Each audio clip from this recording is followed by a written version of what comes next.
Continue nakjing sukya kemersim hamtam hobadi ko nika crisis of unemployment ti minister in charge sengawa balang dah mohon kidu ro nika jing complain jong ka 24 kini ki jets 24/7 ini ki taxi bait ko penia ini ki business arshaka ti halo ki artali ki mat kawai gamat kadeka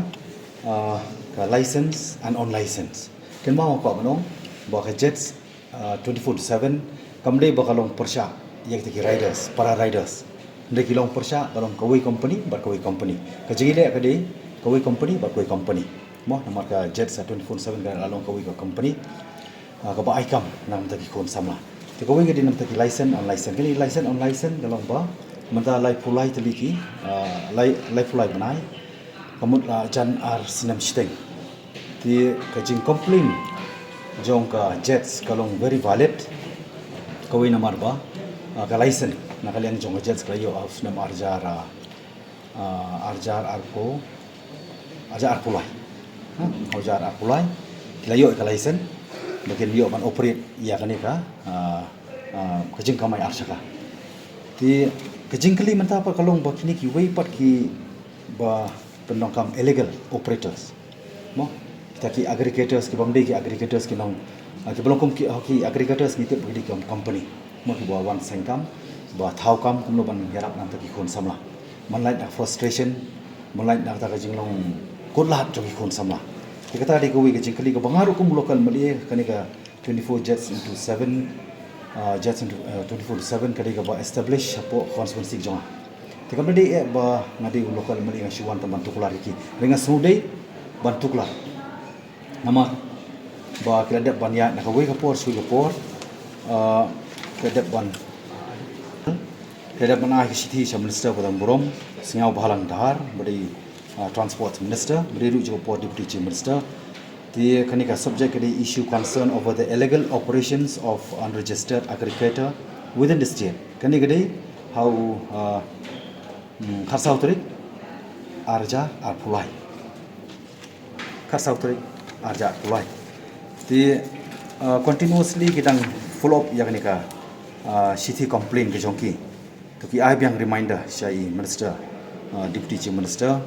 in charge of transport hak praterik menai benriu arja arpsa. Keju hak bidi bani ban complaint nak banta ki illegal operator. Ti nangta la ai city complain hak laitri banai baspo arja arsa show commissioner of transport kaju city nak banta malapan kain ni ka rules 3 of sub rules 1 of the Meghalaya taxi aggregator operational rules 2020 ti ni layak ban ujor biang show DTO jong East Kasils district kabahdu menta klan take any action ti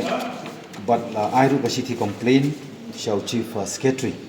former chief secretary haka Arpsauterik Manavinyo Arja Arpsan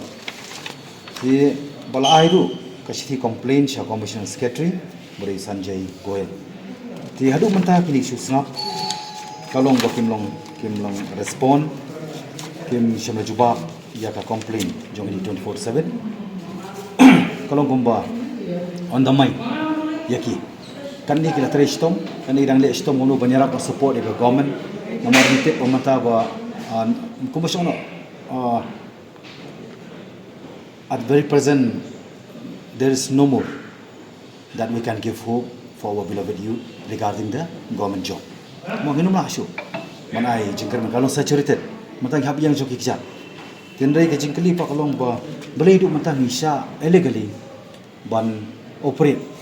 the kiwai part ki company ngonum batai ngatrai government ketip ba ke department ketip ba but ngan approve ka action ke ba ka action ke ba gom ke department ke deban shim again seginiki illegal operator mo ke jibam singai mentala da kiwan kini ki illegal operator na sabar ki company ngano dan handi kom local mali kawan ngalong ba ngawan ban put pressure the minister in charge ba dokam action immediate action need to be taken against those who are operate illegally. Pi kawai along pa kata bar ka baru ka jingdu kalong ka leakage ka revenue leakage ya ka government ti kani manong responsible who are to be fixed responsible ngapan po kajing kali ti bar ka ba kadai ka kajing ka ni ka allotment order ka ba ka 24/7 ka ba nang yang joki jat bat menta kini kidang apply ini ki license joni individual bikers no ka ba kini banyak kamai kidon ngatrai aspa laispa kini ru dang sa pending hadu menta lajan sisnem tikum no ki kena apsa ita kakam la sha de kilong desperate king of drugs ki kilalong ki form ki militant group mano ban sip ke clear dero ta nongrim mawan ni por ban put pressure government lamba minister in charge ban take immediate action habadai ban stop no kini illegal operator jong ki way part ki aggregator mo ki way part ki company but hajo por badi ban polite no release no immediately yakini ki license ke badi ki allotment order khanang bagi kon samajingi kelomong desperate bagi na ban trai ki kam halaki jong ki kejat